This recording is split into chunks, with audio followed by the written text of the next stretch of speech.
because I struggled a lot mentally too with the pressure of cycling. I always thought I was a winner. I always thought, I wanted to win. We all want to win. And then I won, and I realized that, like, maybe I'm not a winner. But that was after my mom telling me, she's like, you're not competitive. And I was like, wait, Mom, no. Like, I'm competitive. I bike. And she's like, no, you're not. And that's when I started finding out, like, okay, I think more of my purpose is being a helper. Because we all have to have that balance in this world, is having helpers, having the ones that are driven. And so I started realizing, maybe I'm the workhorse.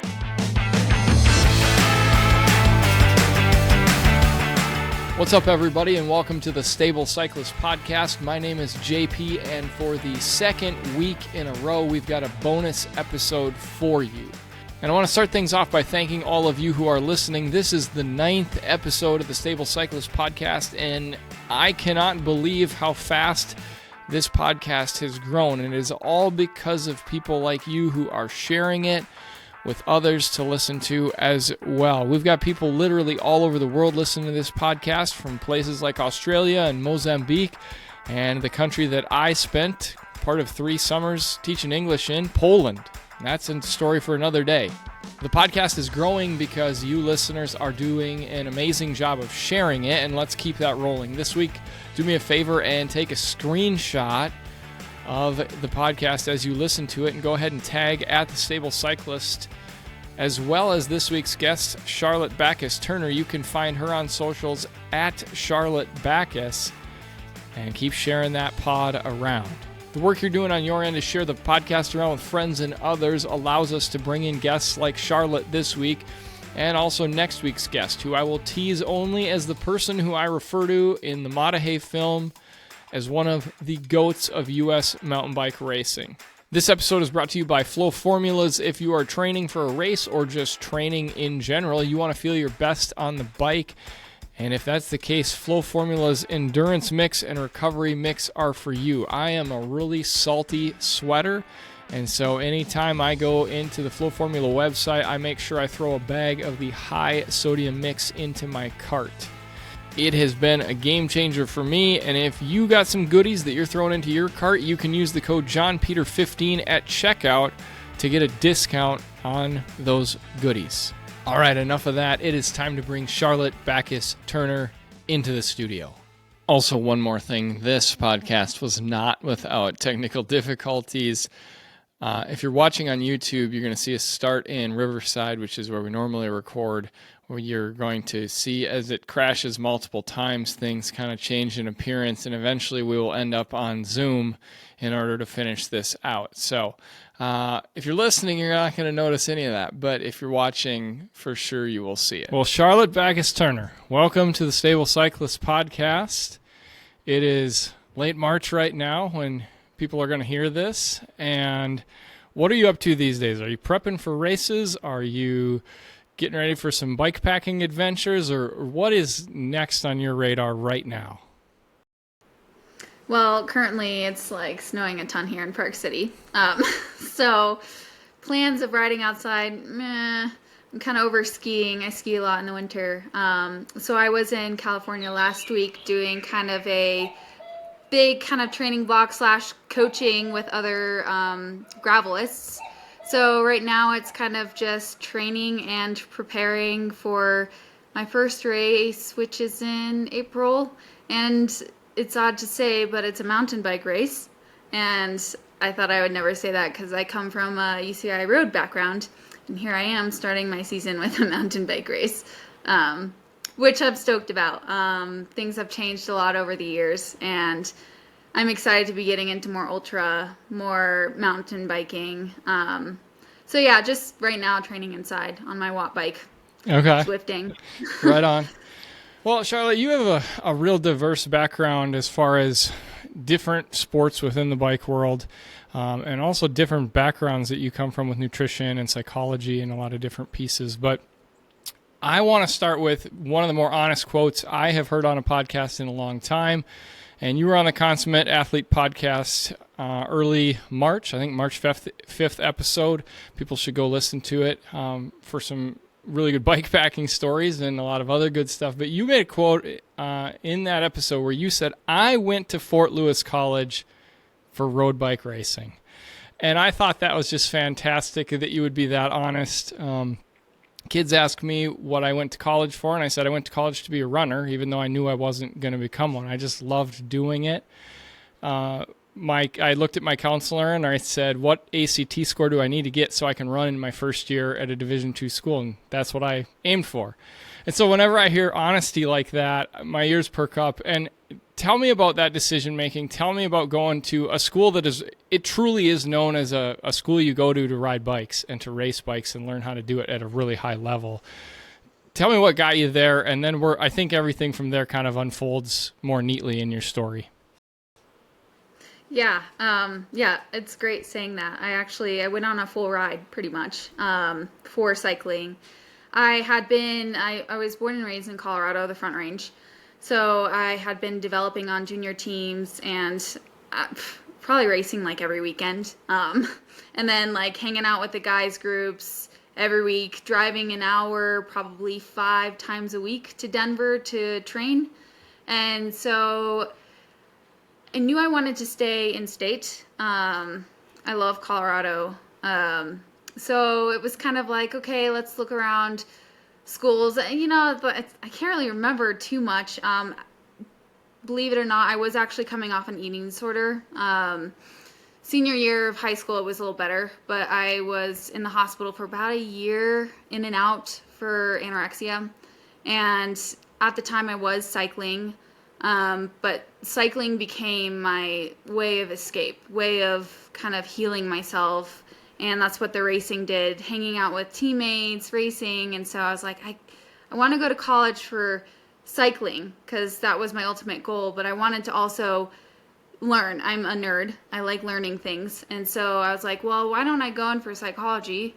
Because the thing that helped me the most with healing was understanding my brain, understanding the nutrition. And like for some reason that all went in intertwined with cycling, with performance. And so, yeah, went and visited Fort Lewis, kind of got actually called by them. Also CMU, Colorado Mesa, and picked Fort Lewis because it was in the mountains. I'm a mountain girl. And so went there and started off the season, and I don't regret any second of it. The whole team there is incredible. And sadly, it's still considered a club sport where they fund the football team more than the cycling team. But we all managed, we didn't complain. We just rode our bikes, had a great time, and just enjoyed college, being full-time students, having full-time jobs, being full-time athletes. And on the outside of that too, I was developing as an athlete on the UCI level. So collegiate racing was just an enhancement to getting more experience of a racing and teammates. So it was just such a overall incredible experience on the fact that I was also learning about exercise science, human anatomy, chemistry, and psychology, which was just really perfect. The supportive system there continues to be incredible. Yeah, so you're at Fort Lewis, and you're studying psychology, and you're racing your bike a whole lot, and you're moving your way up even into the pro ranks with the UCI system. And at what point are you starting to think, like, maybe I want to be a coach in all of this too, and not just be a bike racer? Yeah, that's a good question. The coaches at Fort Lewis always reminded us, cycling can be a career and everything, but we also have to have other outlets to do, on recovery days, to do things passionately, and always not make cycling the end-all be-all. Because I found out if you do that, you can kind of get into this vicious cycle of just kind of living this mundane life where you're still enjoying the cycling, but then maybe you don't because it becomes like a job. Yeah. And so they always just really enforce that, let's do other things. And I think that's why being in college, at a cycling college, and doing all the other activities, I was involved with many other programs. I was a spin instructor. I did film and video. I did so much that it allowed me to expand my mind. And I love the psychology, and that's why I went into there because, like I said, it healed me. Just understanding how our brains work, which is crazy. Literally, we're all crazy, and it's great to understand why we think because I always wondered why. I always struggled with mental health as a kid, Yeah. from anger management all the way to suicide to eating disorders to depression. So, being able to understand the mind and learn about it even more and do research studies and all of this was really helpful. Um, and then, riding, well, always being in sports. I swam for 10 years, excelled at that, got at the top, I quit. Um, Played the violin for, I don't know, 12 years, 15 years at the top symphony, then I quit. So I was always like, I would always go to the top, but I had a lot of experience of doing different activities. Then I did lacrosse for 5 years and then started doing cycling. And that's when my parents were like, you got to choose, you can't do it all. And so I picked cycling, and that was 14. So from 14 all the way to college, I had so much experience with training, racing, eating, all this stuff. And so being a coach kind of just came naturally. I actually, going into college, I know we always like going to college and you usually don't do what you're going to think you're going to do, but coaching was never even in my mind. Like it was just, oh, psychology, yeah, maybe I'll be a psychologist, but bikes, I'll bike. I'll bike. But coaching never came into mind until around my senior year. Okay. I just noticed when I rode with groups, when I rode with friends, I just was a nerd. I loved absorbing all information about power, watts, heart rates, all this data, but also just like the flow of how to train. Because I struggled a lot mentally too with the pressure of cycling. I always thought I was a winner. I always thought, I wanted to win. We all want to win. And then I won, and I realized that, like, maybe I'm not a winner. But that was after my mom telling me, she's like, you're not competitive. And I was like, wait, Mom, no. Like, I'm competitive. I bike. And she's like, no, you're not. And that's when I started finding out, like, okay, I think more of my purpose is being a helper. Because we all have to have that balance in this world, is having helpers, having the ones that are driven. And so I started realizing, maybe I'm the workhorse. And so going into more UCI racing, I became more of the workhorse where I was like, I will sprint my heart out for you, and I'm satisfied. More than trying to have the pressure of winning and doing well and succeeding. I would crack under that. And I think there's a few of us that do that too. And at first I was like, that's just not a cyclist. That doesn't make me a cyclist. But it does. It's a whole team aspect. Everyone has their different fortes in cycling. And so that's when I was like, maybe I want to become a coach. Because with all my experiences with the eating disorder, with the training, all of this stuff, I knew there was some kind of purpose to me helping others. And not just in training and getting to the high level, but in just training or just having a living, like they have most of my athletes have full-time jobs and kids, and some of them are like 75 years old and they're just trying to be young. So I want it to be a very inclusive thing because it is a very inclusive sport. It's for anybody. And I feel like when I was at the pro level, granted this is very normal, that it kind of excludes that. That's why I started loving the ultra and the gravel scene, because it's about getting Joe Schmo or whoever on the bike to just try 100 miles and see if they can make it through. It's not about, time or this or who wins. It's about, well, can you do this? I think you can. I mean, some people are on the craziest bikes that I would be like, I don't know how you ride that, or single speeds, or whatever bike they can find. So it just puts it into perspective. So in all, that's when I was like, I want to coach. I want to help either developing athletes or younger athletes, especially women, strive away from eating disorders because it's very, very prevalent. I've already worked with multiple athletes that have had eating disorders, but also bringing in the psychological aspect of it. And that's when I was like, well, maybe I should start studying nutrition. So I started studying nutrition and really diving into that too, because that had been with me for a long, long time. So you're racing and you're doing the UCI deal and you're studying psychology and eventually you start coaching, and then you're also doing the nutrition thing. What is the arc of all of that time wise? Obviously, we're not talking 6 weeks here or even a year. How long did that take you, or I guess when did that evolution of you as a coach start? I would honestly say it started when I was 14. When I started training with the Carmichael training systems, really understanding what training does. I actually grew up on a trainer. I lived out in the country, and the only way for me to ride was with my dad. But over work week, he couldn't ride with me, so I would hook up my bike to this compy trainer, write all my own workouts on a little sticky note, and like stare at a blank wall. No music, nothing, and just train every day of the week. So I think it started there because I started gaining the knowledge of like, okay, doing the FTP tests, that's helpful. Doing these certain power tests, doing these certain zone things, very helpful. And then as I developed and got older, I started understanding like, oh, let's get into the science actually.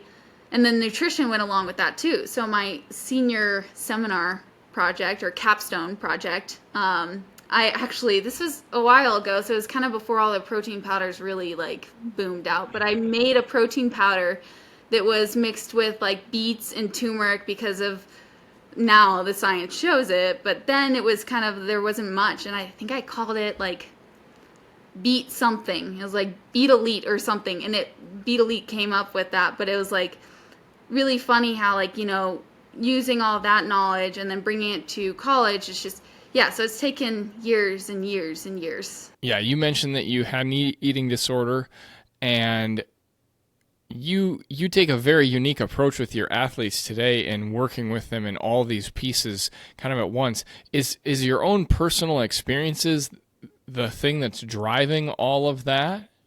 A lot of it's my experience. The way I think about things is I very much think about what I'm thinking about. So when it comes to me seeing and understanding eating disorders, it could be someone who just comes to me and I already know they have one. I'm a very empathic person. I can really feel people's emotions, and so it's hard for people to hide from me. But I also really understand how to kind of be on their level because I never want to talk down on anybody. We're all here on the same level, and I think that also comes from experience where I was talked down to because I was young, and it was really hard for me. And so I really understand. I can spot it, but I'm always open to science. I'm always keeping my mind open to.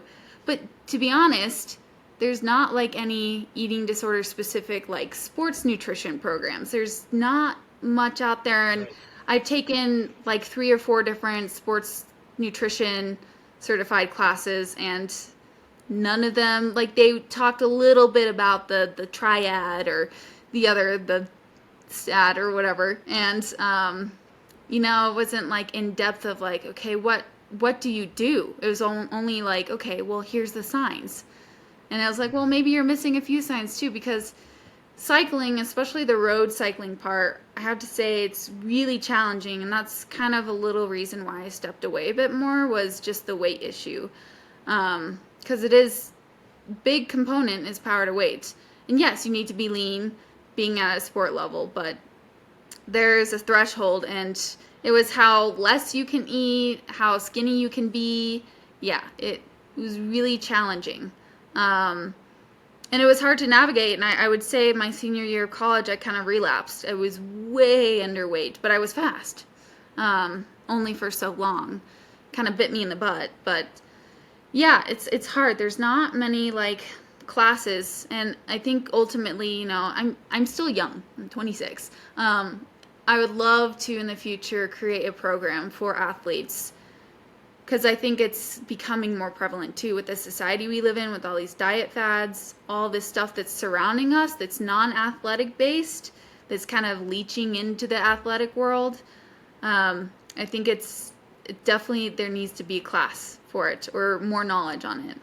I want to talk directly to why there is such an issue in cycling. Is it straight down to watts per kilo being this, sexy metric we all want to feel the best about, or is it that we look at the tour or the pros and they are like skeletal skinny, or what is the reason that's such an issue? Because I've struggled with it myself of trying to get way too skinny, and it being very detrimental to my physical health and mental health eventually. Yeah. Definitely power to weight. Like the skinnier you are, the easier it is for you to go up mountains. Yeah. But then you also see the pros doing it. I think it's a mix of things because you see them doing it, and so you're like, well, I gotta look like them because they're doing great. And to be honest, when you get skinnier and you lose weight and you hold your power for the first bit, you get stronger. And you're like, this is great. So it fuels it. And so you just, oh, okay, then I won't eat as much. I think the biggest problem in the pros, this is where they stand out from others, is this is where I was kind of an amateur, is I was like, okay, lose the weight, stay skinny for the season, be strong, do well. Came the off season, what the pros do is they gain weight. They do strength training, they do this, they do that. Whereas I was like, well, I don't want to gain weight. I was so strong. I got to stay here. And so I actually lost more Yeah. weight. So it started my next season in a deficit. So that is the biggest advice for any amateur out there or becoming a pro is gain the weight back in the off season and do strength. Pilates, strength. You don't have to be a sumo wrestler. You're not going to gain a lot back. And I think there's a lot of fear for me because I was still kind of in the older cycling method of like, oh, if you do strength, you'll gain too much weight. Whereas now we're seeing a ton of like the importance of strength. Yeah. Right now I'm like totally stoked on Pilates because that really stems our inner strength and our muscle fibers, but it allows you to also kind of gain some weight back. You have to restore your weight back. So then you can drop back. So it's a very cyclical thing. That's, I think, the biggest mistake I ever made. And I think it's a mistake that a lot of people make. You can lose the weight, but also you have to gain it back and give yourself a break. For sure. So you're today working with athletes, and how are you incorporating as a coach? Like what does it look like to incorporate these ideas of psychology? Obviously training, you're going to be training them because that's what everybody thinks of with a coach, but how are you incorporating the nutrition and the psychology into what you're doing with the athletes you work with on a day-to-day basis? Yeah, it really depends on the level. And who like, and I know that's like what everyone says. It depends on who you are and your goals. But it kind of really does. It's on an individual basis. But I always make sure I'm always there 100% of the time. They always know they can text me or call me and I respond right away as best as I can. Because I don't want to close the book of like, oh, I only have certain hours. And I Yeah. know it would be different if I have 100 athletes. But I cap myself at a certain amount of athletes because I want to really personalize it for them because I want to listen. I want to be a coach that listens and and I've been told that you're not supposed to have friend relationships with athletes and stuff, but I said, I'm a new generation. I beg to differ. I think having a good relationship with your athletes is key to their success because then they know the coach is on your side. And so during our talks, depending on level, I also offer specific nutrition on the side because sometimes people like to break it up. They don't like to have everything in one because it's so much, it's so overwhelming.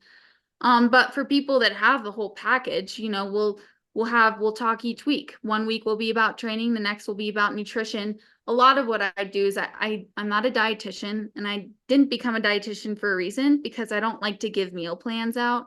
Yeah. I like to suggest and really talk about the science. And mainly most of my nutrition is performance based. I actually gave a talk a few weeks ago in LA to a bunch of junior mountain bike kids and all about, how many grams an hour you need, all of this. And they were stoked. And they took it and they're like the second best team now. And it's been so great to see them so excited about that. But at first, they're very nervous. They don't know what I'm really talking about. They're not sure, but they warmed up. And so my biggest thing is I always want to make sure people warm up to me. And that's where the psychology plays a role. I'm not a therapist, but I would say a lot of conversations bring a lot of things up. I Yeah. won't ever diagnose anything or try to cure anybody of like any mental disorder. It's out of my scope, but I'm there as a coach. And this is like, I'm also thinking of my future of like, okay, well, maybe I become a life coach too, and making a sports life coach to where, because if I'm talking to one of my athletes and they're having a problem at home with either time constraints or kids or another family member being sick, it's going to show up in the training. It's going to show up in Yeah. the nutrition. Their nutrition's going to be all over the place. And so a lot of our conversations, they bring out a lot of emotions. And so being there as a coach to support them and not just be there to give workouts that make their eyeballs pop out of their head, which is part of the reason, but it's to show that I'm there to support as a friend, as a coach, as a companion, that I'm not just there that they're paying for me. Yeah. I don't like to do coaching for money. I like to do it to help other people. And that's my main goal. Yeah. And ultimately, you're trying to, part of the reason we get into like the eating disorder territories, we think about this activity we do as the end all, like we won't want per kilo or whatever. And we get away from that when we can start to understand how it helps us be well balanced people. And that's where you have to bring in the mental health, you have to bring in the nutrition, and then the workout. Yeah, you do need your eyeballs to pop out at some point each week, but that's not the thing. And so much of what you're describing is trying to help people find that balance ultimately. Yeah. I talk about it. It's a code. I like to say we all have our codes, and there's multiple codings that we have to find and pull from. And it takes so many years of experience to crack our code. That's when we see so much relief. You don't see like people totally like, that's the one crazy thing is like people who win, they're like full of energy. They found their code and their code is in sync and they like cross the line and they could like do another lap or whatever. Whereas like then you see like fifth place, they're like all out and they're like, oh, I'm so tired. I have nothing left in me. So it just, the psychology is so much a part of that code. Our mindset is so much part of that code. For sure. When we're talking about athletes and the nutrition, we're going to talk about on bike nutrition, and then we'll talk a little later about off bike nutrition. But when you're working with athletes, and my guess is this answer is different today than it was even 2 years ago, but what are the big mistakes that you see athletes making on the bike with their nutrition? Oh boy. Yeah, this one's hydration, carbs. It's like the two biggest things that like, and this comes from experience too. How many times I've bonked out there and I'm like, why? Why am I bonking? Because it's just ignorance. And also just it's really hard to eat and drink while you're riding. You know, if it's a super technical course, really hard. And Yeah. I totally get that. So I really try to find ways that we can get in hydration and nutrition. And with technology now, you can have things binging at you, but a lot of it's creating the habit. And so there's I guess three now. The other biggest thing is people like to try new things. I see this a lot in the gravel scene because you have the expos and you see all these new products and you're like, oh, I could try that tomorrow. And so they try all this new stuff and their stomachs just are whacked, because we don't want to try anything new on race day or event day. Training is for trying. And so I always say, if you want to perform, fuel yourself. If you don't want to perform, okay, fine. Maybe take a little bit back. If you're not like in the mindset of, I want to perform and do well on this workout, it's not as pressing. And that it changes with ultra. I'm learning a lot this year with ultra nutrition because it's very different. But now we see like Keegan, he's a good friend of ours, and he's up to so many grams of carbohydrates where you said like 2 Yeah. years ago, it was only like maxing out at maybe 100 grams per hour. So it takes years to build your stomach.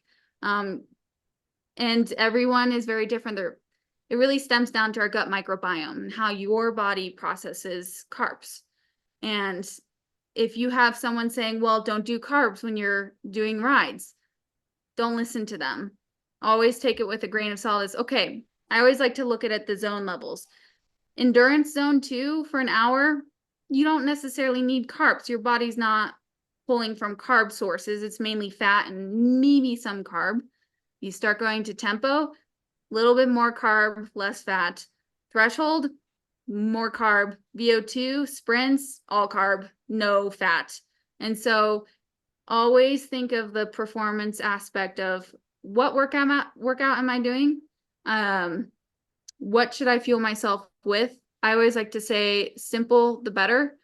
Sometimes ingredients like some of the bars or gels or whatever have so many ingredients in there that it's like every ingredient is something for your body to process. If we can minimize the ingredients and make it simple, your body is a lot easier to go through that. And then train as you would fuel. And I like to use my workouts that I have hard workouts for as I have gels. I just isotonic gels mainly. I just down those, and those are, if I want to perform, I fuel my body. For sure. So one thing that I know people will hear, because it was prevalent and is only becoming less prevalent in the last year or two. People will hear you say zone 2 maybe means no carb, and they're thinking I can just go out with 2 bottles of water and I'll be fine. And you and I would both say maybe you're going to be fine. However, your recovery is going to get behind before you even get off the bike. And so, can you talk about how one of the holes people put themselves in, and this is where I found myself in a hole, and I have a friend who got herself into reds because of this. If you underfuel on the bike, can you talk about the long-term things that start to happen to our bodies if we underfuel during our rides and we can't get ourselves back out of that hole in recovery? Like, how does that kind of like cascade on itself?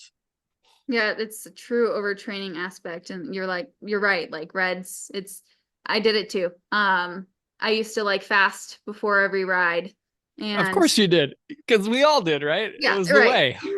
And fasting is okay cyclically for women and depending on the kind of ride you're doing.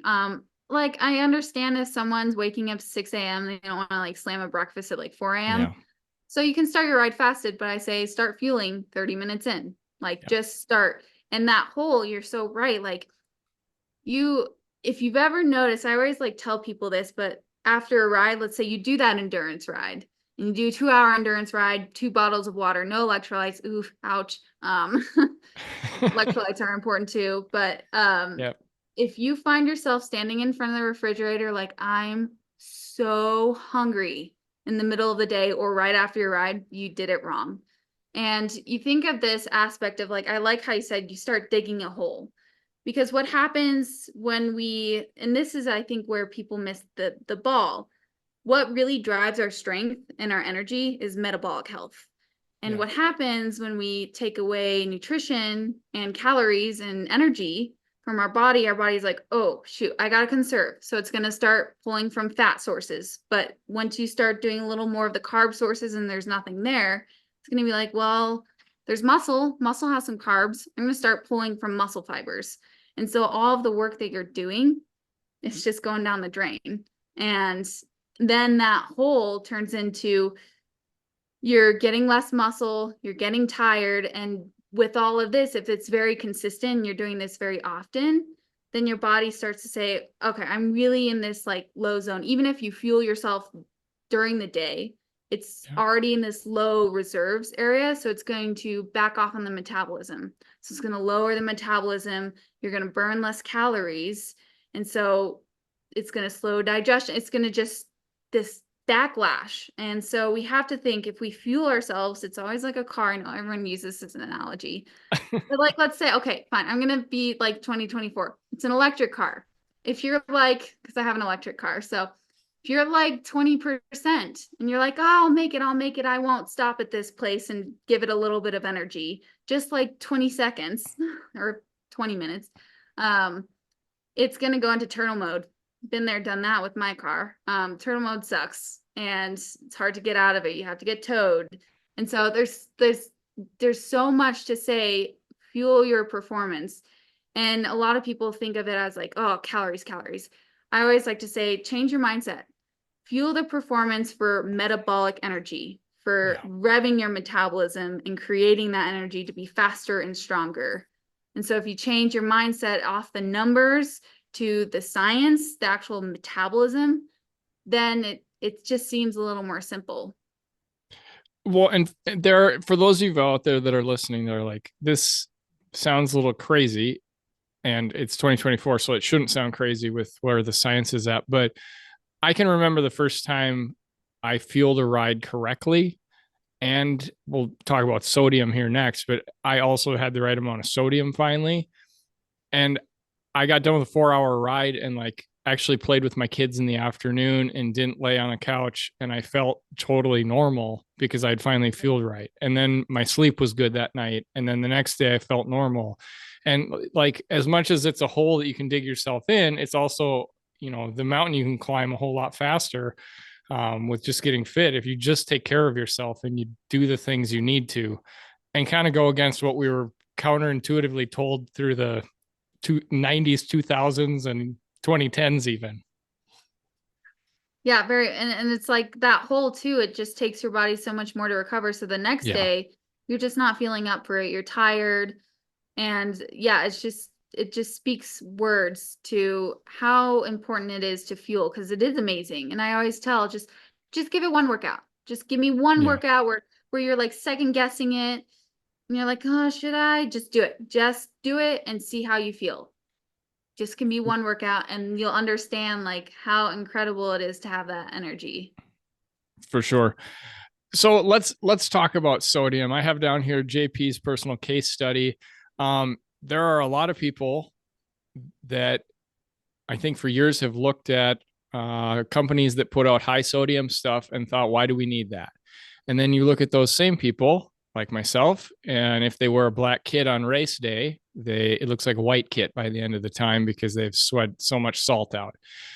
And I didn't put the two together until I started working with who I work with now, and that's Flow Formulas. And they had a high sodium mix that is so high sodium, it like blew my mind when you look at the numbers.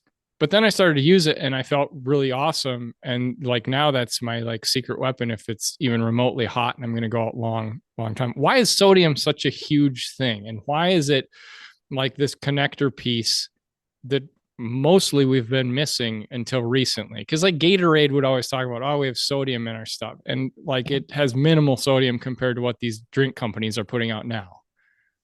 Yeah, it's crazy. They're getting higher and higher because the science is showing there's electrolytes, magnesium, potassium, Yeah. those are important.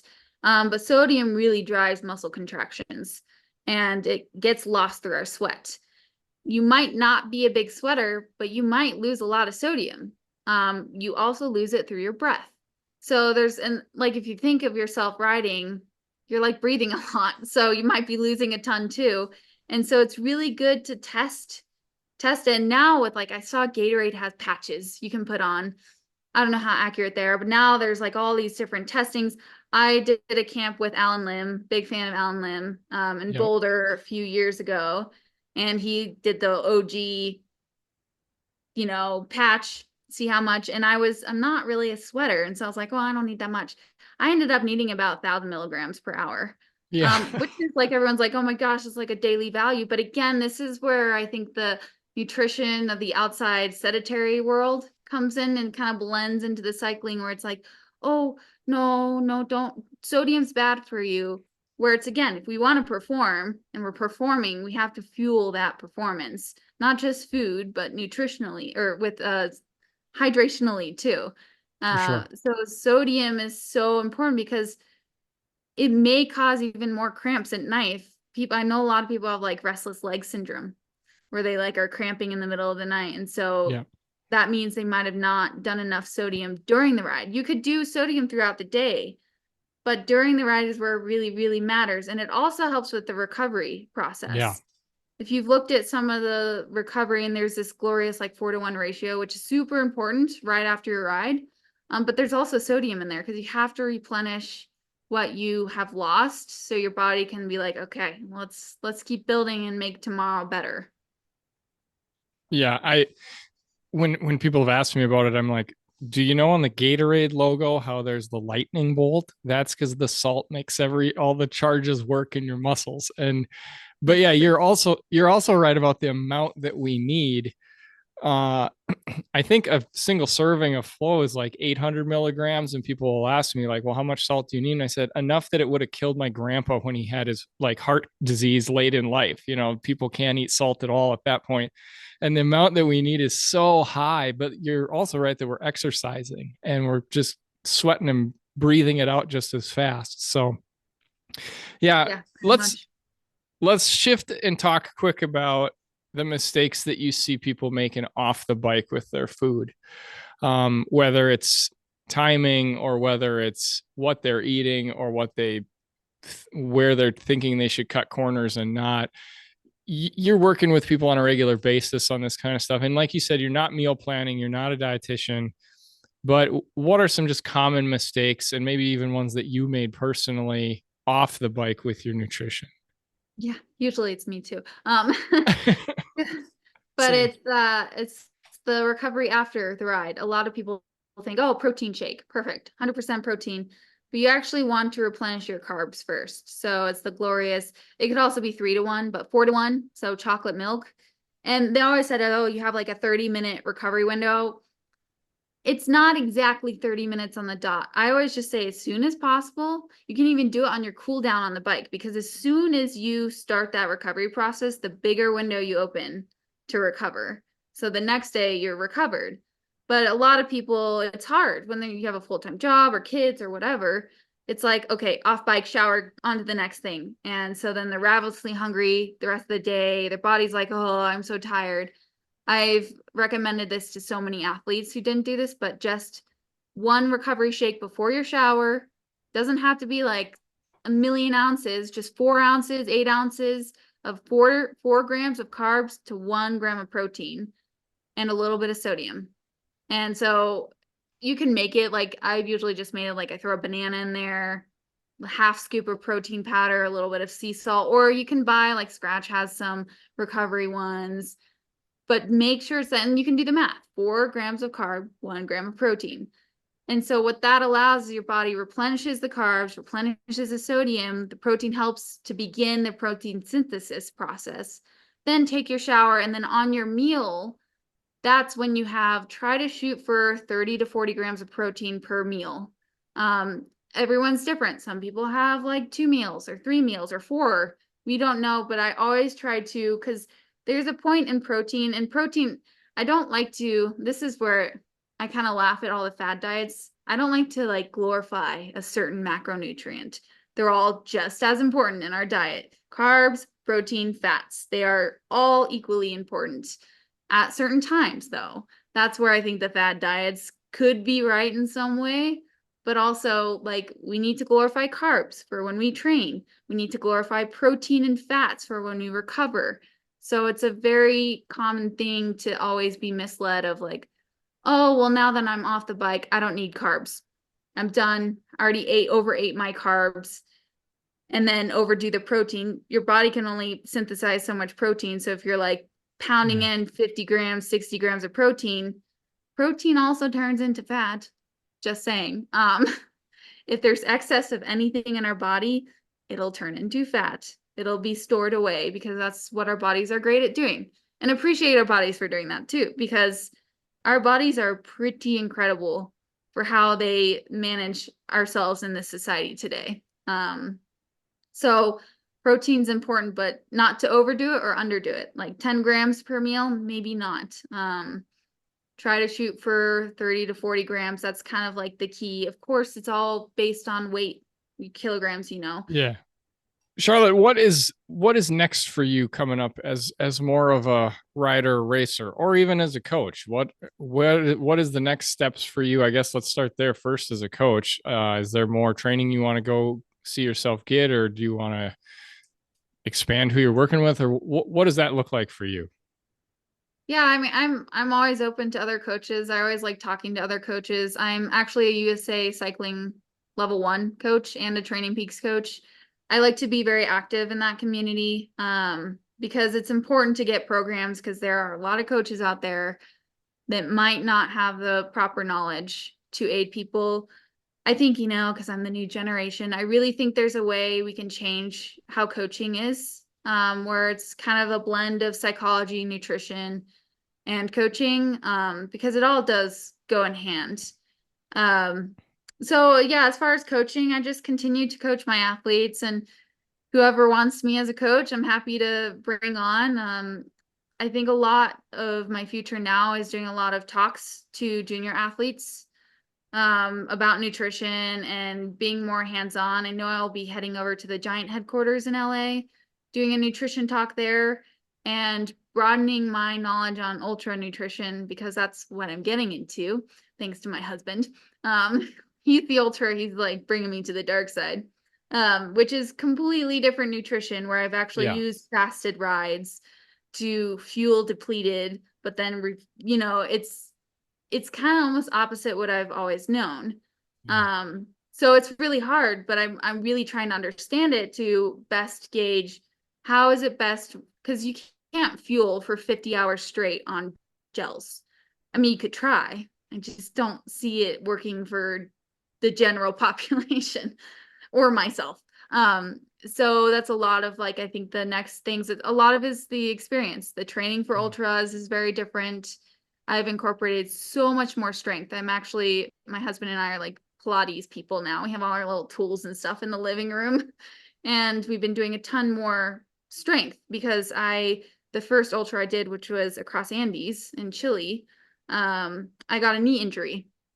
And so I've learned that you need ultimate strength to really prevent injury, to do these long rides.